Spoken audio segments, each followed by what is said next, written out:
Welcome back. आज हम लोग एनपीओस के अंडर में रिसीट्स एंड पेमेंट अकाउंट और income and expenditure and balance sheet, ठीक है, ये तीनों अकाउंट कैसे प्रिपेयर्ड होता है और किस बेसिस में प्रिपेयर्ड होता है, इसको लेके हम लोग डिस्कस करेंगे, ठीक है। लेकिन एक बात है, अगर मैं कॉम्प्रिहेंसिव प्रॉब्लम अगर किताब से मैं ले लेता हूँ तो उसमें मतलब थोड़ा प्रॉब्लम हो सकता है। इसलिए क्योंकि देखिए इसमें जैसे मैंने एक एग्जांपल हमने बना लिया अपना हिसाब से, जो जो आइटम अभी तक हम लोग ऑलरेडी डिस्कस कर चुका, ठीक है, स्टार्टिंग से लेके जो जो जो टॉपिक हमने डिस्कस किया सारा आइटम को हमने इसमें इंक्लूड कर दिया, ठीक है। तो इसी एग्जांपल का तहत हम लोग ये समझने का कोशिश करते हैं income and expenditure receipts and payment account क्या होता क्या है और income and expenditure account receipts and payment account का बेसिस में कैसे प्रिपेयर होता है, ठीक है, और बैलेंस शीट कैसे प्रिपेयर होता है। तो चलिए पहले एक क्वेश्चन को पहले अपना कॉपी में उतार लीजिए, फ्रेश पेज लीजिए, इसमें ये पूरा क्वेश्चन को उतारिए, ठीक है। सो ये हमने एक क्वेश्चन बिल्डिंग मतलब कॉन्सेप्ट बिल्डिंग क्वेश्चन लिया, ठीक है। इसका तहत हम लोग समझने का कोशिश करते हैं, क्योंकि देखिए इसमें जितना भी आइटम हमने लिखा सारा आइटम का बारे में हमने ऑलरेडी पढ़ चुका, ठीक है। तो इसलिए इसी हिसाब से मतलब क्वेश्चन को मतलब सेट किया गया। जैसे एक सिंपल सा क्वेश्चन है और इसी का तहत हम लोग समझने का कोशिश करते हैं कि रिसीट्स एंड पेमेंट अकाउंट होता क्या है। जैसे मैंने पहले भी आप लोगों को बताया कि रिसीट्स एंड पेमेंट अकाउंट क्या होता है। Receipts and payment account is just like a cash book. ये कैश बुक का जैसा ही होता है। जैसा हम लोग कैश बुक में क्या करते थे, कैश का आना और कैश का जाना हम लोग कैश बुक में हम लोग रिकॉर्ड करते थे। किसी भी सोर्स से अगर कैश मतलब कैश अगर मिल रहा है तो इसको हम लोग कैश बुक का डेबिट साइड में रिकॉर्ड करते हैं, और किसी भी कारण अगर कैश बिजनेस से जा रहा है तो इसको हम लोग कैश बुक का क्रेडिट में हम लोग रिकॉर्ड करते हैं, ठीक है। ठीक उसी तरह रिसीट्स एंड पेमेंट अकाउंट में भी हम लोग कैश का आना और कैश का जाना हम लोग रिकॉर्ड करेंगे, ठीक है।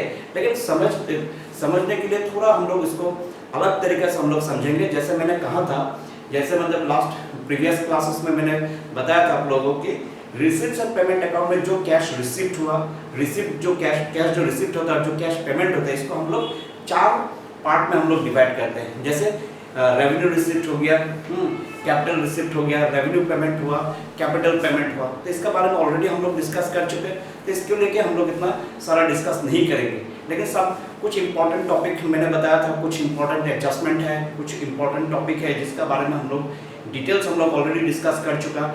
जैसे सब्सक्रिप्शन का बारे में हमने पढ़ा, ठीक है, डोनेशन का बारे में हमने पढ़ा, उसका बाद कंज्यूमेबल परचेज ऑफ कंज्यूमेबल का आइटम का बारे में हम लोग पढ़ा। तो उसी सारा आइटम को हम लोग इंक्लूड करते हुए एक रिसीट्स एंड पेमेंट अकाउंट हमने इसमें प्रिपेयर किया। जैसे सब्सक्रिप्शन, ठीक है, सब्सक्रिप्शन रिसीप्ट कितना होगा 4 लाख का इसमें बताया, इसमें कितना दिया हुआ है अमाउंट में 4 लाख का अमाउंट दिया हुआ है। फिर डोनेशन फॉर मैच फंड, फिर donation for match fund it is given 3 lakh, then donation for 1,20,000। तो इस क्वेश्चन में इसमें डिफरेंस क्या है, ठीक है स्टूडेंट, इसको ये चीज को थोड़ा ध्यान दीजिए। Donation for match fund and donation, ये दो डोनेशन दिया हुआ है। एक पहला वाला जो है match fund, that means it is a specific donation, और जो डोनेशन सिंपल डोनेशन लिखा हुआ है इसमें कुछ अमाउंट इसमें कुछ मेंशन किया हुआ नहीं है, सिर्फ डोनेशन लिखा हुआ है, तो इसको हम लोग क्या मानेंगे, donation receive for general purpose. Donation अगर जनरल पर्पस के लिए रिसीव्ड होता है तो इसको हम लोग क्या मानेंगे, इसको हम लोग रेवेन्यू रिसीप्ट मानेंगे। और डोनेशन अगर किसी स्पेसिफिक पर्पस के लिए रिसीव्ड हुआ तो इसको हम लोग कैपिटल रिसीप्ट मानेंगे। जैसे इसमें डोनेशन फॉर मैच फंड दिया हुआ है, so it is a capital receipt, it should be considered as a capital receipt in reception in income and expenditure account, ठीक है। और इसमें और एक बात है, जैसे मैंने कहा था कि डोनेशन, ठीक है, डोनेशन बिग अमाउंट और स्मॉल अमाउंट का भी एक क्वेश्चन अराइज होता है। जैसे रिसीप्ट सब्सक्रिप्शन का बारे में भी मैंने बताया था, बिग अमाउंट और स्मॉल अमाउंट, ठीक है। बिग अमाउंट का अगर सब्सक्रिप्शन और स्पेसिफिक पर्पस के लिए अगर सब्सक्रिप्शन रिसीव होता है तो इसको हम लोग कैपिटल रिसीप्ट मानेंगे और इसको हम लोग बैलेंस शीट का लायबिलिटी साइड में हम लोग रिकॉर्ड करेंगे। लेकिन सब्सक्रिप्शन सिर्फ अगर सब्सक्रिप्शन लिखा हुआ है रिसीप्ट सब्सक्रिप्शन और इसमें कुछ भी मेंशन किया हुआ नहीं है, but the amount is mention for example in our example subscription it is given 4 lakh, ठीक है। तो इसमें से एक क्वेश्चन आप लोग का अराइज हो सकता है, सर इसमें 4 लाख का सब्सक्रिप्शन रिसीव्ड हो रहा है, ठीक है। आपने कहा था कि सब्सक्रिप्शन अगर बिग अमाउंट है, 4 लाख तो एक बड़ा अमाउंट होता है। लेकिन एक चीज याद रखना बच्चों, इसमें जो सब्सक्रिप्शन दिया हुआ है, ठीक है, ये फोल्डर जरूर दिया हुआ है, लेकिन हम लोग जो अकाउंट्स हम लोग मेंटेन करते हैं, रिसीट्स एंड पेमेंट अकाउंट हो या इनकम एंड एक्सपेंडिचर अकाउंट हो, ये सारा हम लोग एक साल का फिगर को लेके ही हम लोग प्रिपेयर करते हैं। तो पूरा साल में सब्सक्रिप्शन कितना रिसीव हुआ? 4 लाख का सब्सक्रिप्शन रिसीव हुआ। ये जो सब्सक्रिप्शन है, इसको मैंने क्या कहा था sir, subscription is a fee which is given by its member to keep their membership alive. मतलब अपना मेंबरशिप को मतलब उसको कंटिन्यू करने के लिए जो मेंबर लोग जो अपना खुद का जो सब्सक्रिप्शन पेड करते हैं, जो फीस पेड करते हैं, दैट इज कॉल्ड सब्सक्रिप्शन। इसमें ये मतलब ये जो सब्सक्रिप्शन 4 लाख का दिया हुआ है, मतलब ये जितना भी मेंबर्स है एनपीओ का, एज पर आवर एग्जांपल, ये इसमें जितना भी मेंबर्स है सारा मेंबर अपना खुद का जो स्मॉल कंट्रीब्यूशन है, सारा स्मॉल कंट्रीब्यूशन मिला के 4 लाख रुपया हुआ है। तो इस तरह का अगर कोई भी अमाउंट दिया होगा तो उसमें बिग अमाउंट होने से भी इसको हम लोग क्या मानेंगे? स्मॉल अमाउंट ही मानेंगे। ठीक है, ठीक उसी तरह डोनेशन जैसे मतलब 1,20,000 दिया हुआ है, ठीक है, और डोनेशन एक स्पेसिफिक दिया हुआ है 3 लाख, तो स्पेसिफिक जो होगा तो उसको डायरेक्ट हम कैपिटल रिसिप्ट लेंगे, लेकिन जो डोनेशन दिया होगा इसको हम लोग कैसे डिसाइड करेंगे whether it is a capital receipt और revenue receipt on the basis of the amount. ठीक है, सपोज इस केस में देखिए कितना दिया हुआ, 1,20,000 डोनेशन रिसिप्ट दिया हुआ है, ठीक है, ये भी लाख्स में दिया हुआ है 1,20,000, ठीक है, तो इसको हम लोग डोनेशन को भी हम लोग क्या मानेंगे? रेवेन्यू रिसिप्ट मानेंगे। किस लिए? जैसे मतलब सब्सक्रिप्शन को हमने स्मॉल अमाउंट का कंट्रीब्यूशन माना था, तो इसमें भी हम लोग स्मॉल अमाउंट का कंट्रीब्यूशन मानेंगे। जैसे मान लीजिए आप लोग जैसे मंदिर में हम लोग जब जाते हैं तो हम लोग क्या करते हैं, जो दान पेटी में हम लोग दक्षिणा देते हैं, ठीक है, तो पूरा साल में उसी हिसाब से दान पेटी में जितना भी कलेक्शन हुआ, ठीक है, वो कलेक्शन को हम लोग अगर एक इकट्ठा करेंगे तो अल्टीमेटली ये एक पूरा साल में एक ह्यूज अमाउंट होगा, ठीक है, लेकिन वो जो कंट्रीब्यूशन है स्मॉल कंट्रीब्यूशन है, जितना भी भक्त उसमें गया होगा, मंदिर में गया होगा, वो भक्त का हर एक भक्त का एक छोटा छोटा कंट्रीब्यूशन मिला के एक बड़ा अमाउंट होगा। तो इस तरह के स्मॉल अमाउंट जो कंट्रीब्यूट करते करते एक साल में अगर बड़ा अमाउंट होता है, तब भी उसको हम लोग क्या मानते हैं? उसको हम लोग रेवेन्यू रिसिप्ट ही मानते हैं, उसको हम लोग मंदिर का इनकम मानेंगे। ठीक उसी तरह डोनेशन अगर 1,20,000 जैसे बिग अमाउंट हुआ, लेकिन उसमें कुछ पर्पस अगर मेंशन किया हुआ नहीं होगा, तब इसको हम लोग क्या मानेंगे? इसमें जैसे इस केस में कुछ भी नहीं लिखा हुआ है, तो इसमें हम लोग 1,20,000 का हम लोग स्मॉल अमाउंट ही मानेंगे। ठीक है, फिर आ गया लीगेसी। तो लीगेसी पता ही होता है, पता है आप लोगों को लीगेसी हमेशा क्या होता है? इन जनरल लीगेसी एक बिग अमाउंट का ही होता है। ठीक है, in our example 2 lakh is not a small amount for our example, इसलिए इसको हम लोग क्या मानेंगे? इसको कैपिटल रिसिप्ट हम लोग मानेंगे। ठीक है, देन सेल ऑफ स्क्रैप 20,000, जो कि एक नॉर्मल इनकम सोर्स होता है किसी भी एनपीओस के लिए, क्योंकि आप लोगों को पता ही है हर एक एनपीओस रेगुलर बेसिस में न्यूज़पेपर मैगजीन्स खरीदते हैं। तो ये जो न्यूज़पेपर और मैगजीन्स ये लोग खरीदते हैं, हर महीने ये लोग खरीदते हैं, तो साल का अंत में जाके एक ह्यूज मतलब स्क्रैप इन लोगों का पास जमा होता है। तो ये लोग क्या करते हैं, हर साल इस तरह का जितना भी स्क्रैप है, स्क्रैप पे लोग सेल करता है, उसमें से जो भी पैसा कमाता है उसको एक रेवेन्यू इनकम माना जाता है। तो सेल ऑफ स्क्रैप एक रेवेन्यू इनकम होगा। देन बैंक लोन, ये भी मतलब क्या होगा? 5 लाख एक मतलब कैपिटल रिसिप्ट होगा। देन रेंट का बारे में आप लोगों को पता है, सैलरी वेजेस, इसके बारे में कुछ बताने का जरूरत नहीं है, आप लोगों को पता है रेंट क्या है, सैलरी क्या है, वेजेस क्या है, ये किस तरह का एक्सपेंसेस है। Then machine, 2 lakhs, purchase of machine, purchase of building, this are capital expenditure.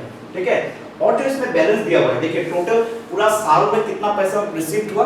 15,40,000 received हुआ, और इस 15,40,000 में से जैसे रेंट हो गया, सैलरीज, वेजेस, मशीन, ये सारा अमाउंट पेमेंट करने के बाद कितना पैसा बचा हुआ? 9,25,000। इस 9,25,000 को हम लोग क्या मानेंगे? Cash in hand at the end of the year. और इस cash in hand at the end of the year, इसको हम लोग क्या मानेंगे? इसको हम लोग एसेट्स मानते हुए बैलेंस शीट में इसको हम लोग रिकॉर्ड करेंगे। ठीक है, और क्वेश्चन में क्या दिया हुआ है देखो, prepare income and expenditure account and show the balance sheet and also show the balance sheet. मतलब इसी अमाउंट से ये जो फिगर इसमें दिया हुआ है, इसी फिगर्स को लेके हम लोग को एक income and expenditure account prepare करना है और इसका ट्रीटमेंट बैलेंस शीट में दिखाना है। ठीक है, तो चलिए इस क्वेश्चन को एक बार उतार लीजिए, फिर हम लोग इसका सॉल्यूशन देखते हैं। ठीक है, तो पहले हम लोग इस क्वेश्चन को मिटा देते हैं। ये जो क्वेश्चन है इसको मिटाते हैं, फिर इसको हम लोग कोशिश करते हैं समझाने के लिए। मैं कोशिश करता हूँ आप लोगों को ये receipts and payment account, income and expenditure account कैसे प्रिपेयर होता है रिसीट्स एंड पेमेंट अकाउंट से।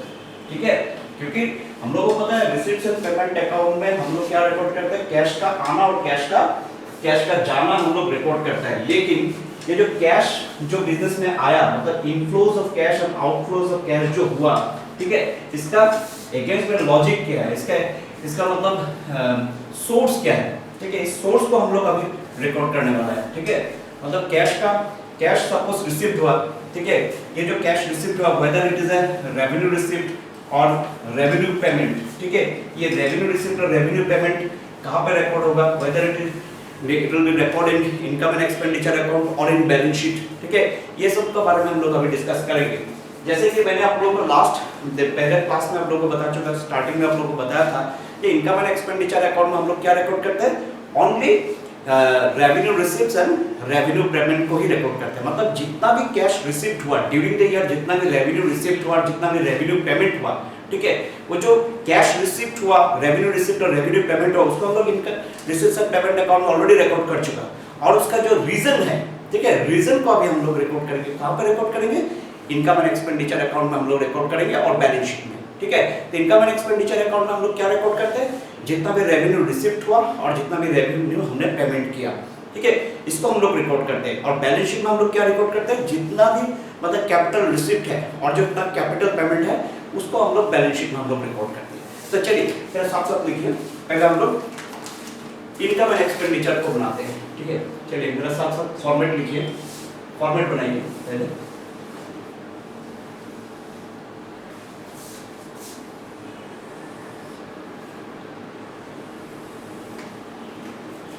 ठीक है, इसमें लिखिए क्रेडिट, रुपीस का सिंबल दीजिए, चलिए हमें लिखिए डेबिट, इसमें रुपीस का सिंबल दीजिए, ठीक है। एकदम ऊपर में लिखिए income and expenditure account, income and expenditure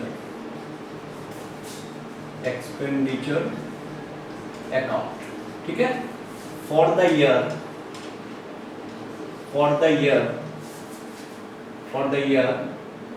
2019 suppose, ठीक है, 2019 का हमने लिया, ठीक है। और तो सबसे पहले हम लोग क्या लिखेंगे, जितना भी सपोज रेवेन्यू पेमेंट हुआ, ठीक है, जितना रेवेन्यू पेमेंट हुआ वो सारा रेवेन्यू पेमेंट हम लोग पहले इनकम एंड एक्सपेंडिचर अकाउंट में कहां पे लिखेंगे, एक्सपेंडिचर साइड में लिखेंगे। और जितना रेवेन्यू रिसीव्ड हुआ इसको हम लोग इनकम साइड में लिखेंगे। मतलब रेवेन्यू इनकम एंड एक्सपेंडिचर का एक्सपेंडिचर साइड कौन सा होता है, डेबिट साइड, ठीक है, एक्सपेंडिचर। तो डेबिट में हम लोग क्या रिकॉर्ड करते हैं, एक्सपेंडिचर, और क्रेडिट में हम लोग इनकम को रिकॉर्ड करते हैं। तो चलिए पहला रेवेन्यू एक्सपेंडिचर क्या था, जैसे रेंट, ठीक है, रेंट टू रेंट लिखिए, रेंट कितना था 40,000, पहले इस रेंट को लिखिए 40,000 हमने लिखा।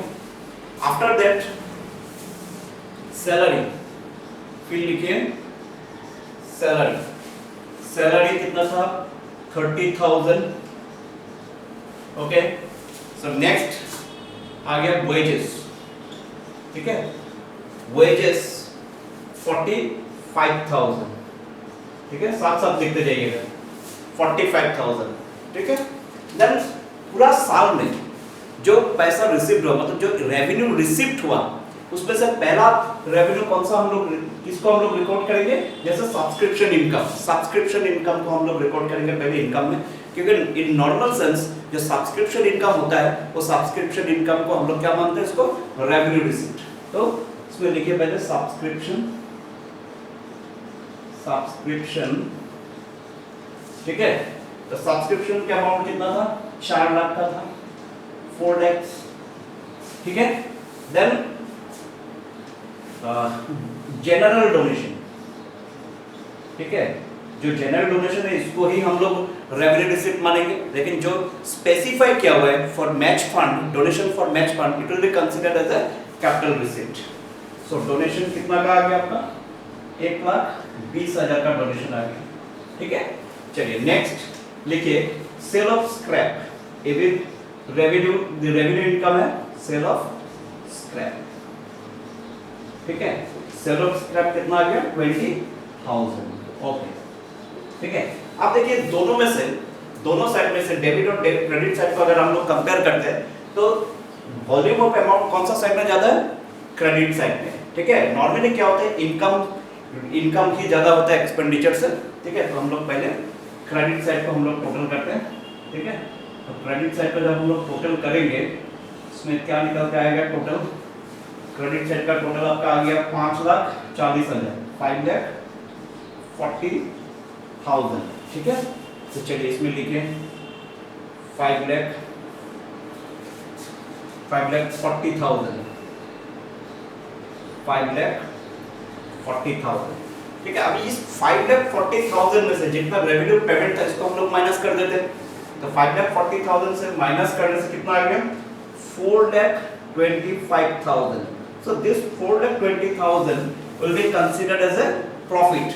But in case of NPOs, ठीक है, NPOs के अंडर पे हम लोग प्रॉफिट हम लोग नहीं लिख सकते, मतलब कॉन्सेप्चुअली इसको हम लोग क्या लिखेंगे, सरप्लस लिखेंगे। हाँ, प्रॉफिट वर्ड हम लोग यूज नहीं कर सकते। सरप्लस भी प्रॉफिट होता है, बट टेक्निकली हम लोग इसमें प्रॉफिट नहीं लिख सकते, क्योंकि किसी भी एनपीओ प्रॉफिट के लिए मतलब एस्टैब्लिश नहीं होता है। ठीक है, इसका बेसिक ऑब्जेक्टिव होता है सर्विस प्रोवाइड करना, तो इसलिए हम लोग क्या लिखेंगे इसमें, सरप्लस। ठीक है, चलिए, और ब्रैकेट में लिखिए excess of income over expenditure. ठीक है, चलिए, आपका ये क्या बन गया, receipts income and expenditure account आपका। चलिए, अभी हम लोग बैलेंस शीट में जाते हैं। बैलेंस शीट पे एक बार हम लोग बना देते नीचे। ठीक है,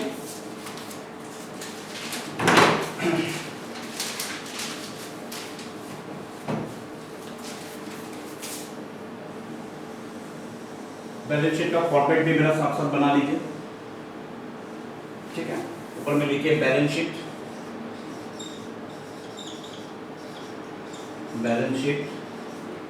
एज ऑन डॉट डॉट देखिए 2019 दे दीजिए, क्योंकि डेट नहीं है, ईयर दिया हुआ तो एज ऑन 2019 लिखा मैंने। तो इसमें liability side, left hand side liability side होता है, ये आपको पता ही है। ठीक है, और इसमें आप लोग रुपीस का सिंबल दीजिएगा। ठीक है, और ये राइट हैंड साइड क्या होगा, एसेट्स, तो लोग पता ही है, इसमें भी आप लोग सिंबल दीजिए रुपीस। तो सबसे पहला जो लायबिलिटीज होगा, तो सबसे पहले कौन सा लायबिलिटीज को हम लोग लाएंगे, जो डोनेशन फॉर मैच फंड। देखिए, डोनेशन फॉर मैच फंड। एक चीज याद रखिएगा, ये जो डोनेशन फॉर मैच फंड है, ये लायबिलिटी साइड में जरूर हम लोग लिखे हैं, लेकिन ये ओरिजिनल सेंस में ये लायबिलिटी नहीं है, ये कैपिटल एक्सपेंडिचर है। और एज पर rule all capital expenditure will be recorded on the liability side of the balance sheet. Capital receipt, not expenditure, all capital receipt will be recorded on the liability side of the balance sheet. ठीक है, तो चलिए, इसमें कितना था amount, 3 lakh का amount था, तो हमने 3 लाख लिखा। देन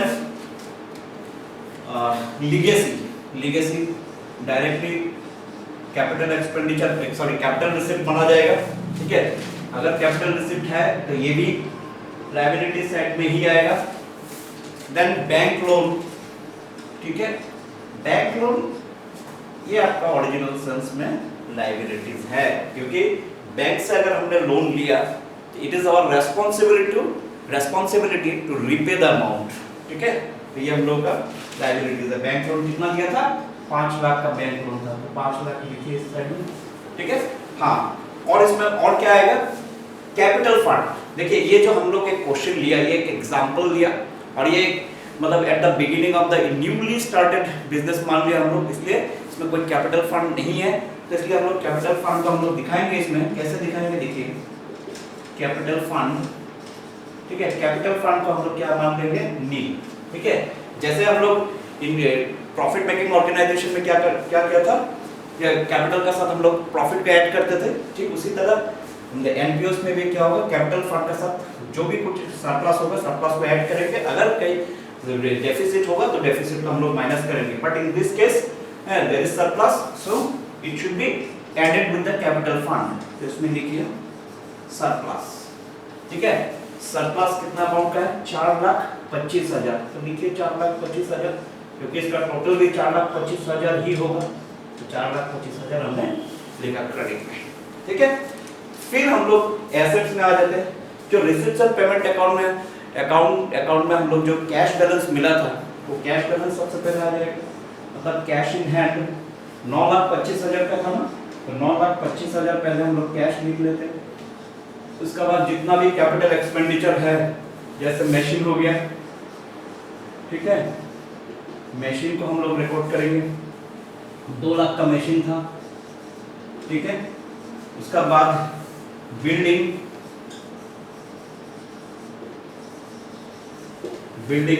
3 लाख का, 3 लाख का बिल्डिंग।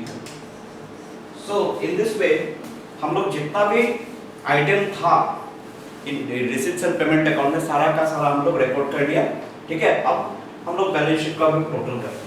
ठीक है, जब हम लोग एसेट साइड टोटल किया तो हम लोग कितना मिला इसमें, तो 25,000 और अब कितना आ गया 14 लाख, मतलब 14,25,000।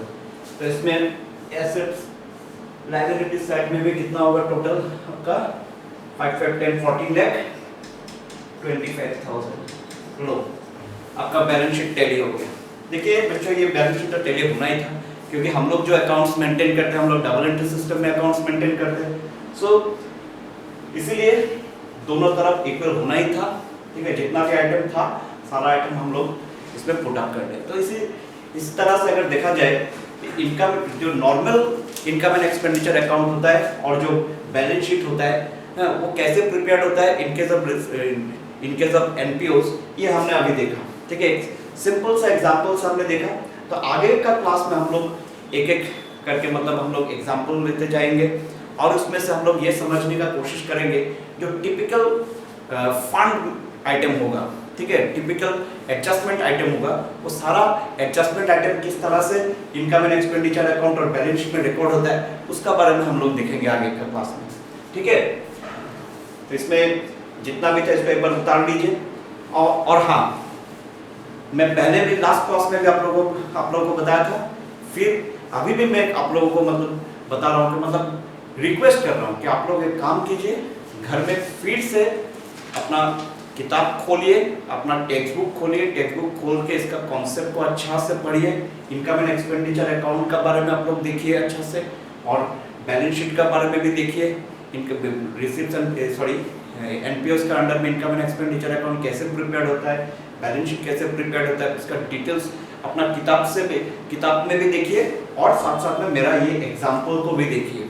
ठीक है, उसका बाद फिर आप इसको समझने का कोशिश कीजिए, देखिएगा आपको बहुत जल्दी समझ में आ जाएगा। इसका बाद भी अगर कुछ आप लोगों का डाउट होगा, वो डाउट आप लोग हमसे पूछ सकते हैं। ठीक है, तो आज के लिए यहीं पे समाप्त होता है, आज का क्लास यहीं पे समाप्त होता है। नेक्स्ट क्लास में हम लोग दूसरा एग्जाम्पल लेके हम लोग फिर से स्टार्ट करने वाला है। बाय।